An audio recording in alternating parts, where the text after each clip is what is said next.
चला खोकला आणि छातीतल्या कफासाठी एक सोपा आयुर्वेदिक उपाय पाहूया.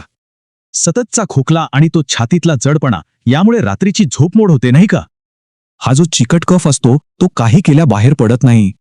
आयुर्वेदानुसार याला कफदोष वाढणं असं म्हणतात आणि यामुळेच छातीत जडपणा येतो.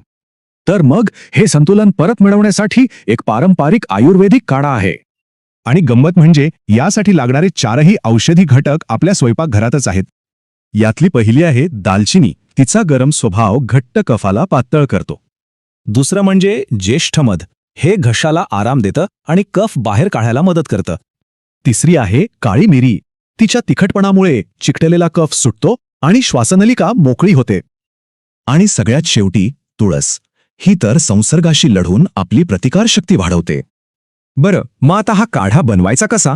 अगदी सोपा आहे, चला पाहूया.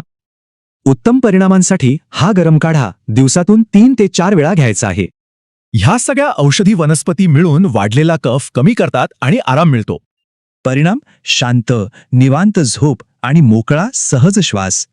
म्हणूनच म्हणतात ना, आपलं स्वयंपाकघर हेच आपलं पहिलं औषधालय असतं.